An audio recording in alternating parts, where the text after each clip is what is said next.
తండ్రి జ్ఞాపకానికి వచ్చాడు. ఆ జ్ఞాపకానికి వచ్చి తిరిగి తండ్రి దగ్గరకు రావడానికి సిద్ధపడడానికి కారణం ఏమై ఉంటుందంటే, నా తండ్రి ప్రేమ గలవాడు, నా తండ్రి క్షమాగుణం గలవాడు.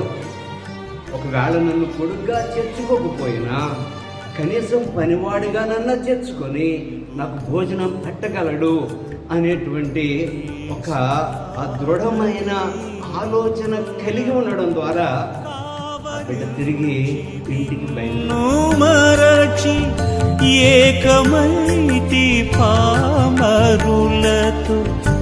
ఏది దారి నిన్ను చేరా ఏమో తెలియదాయను,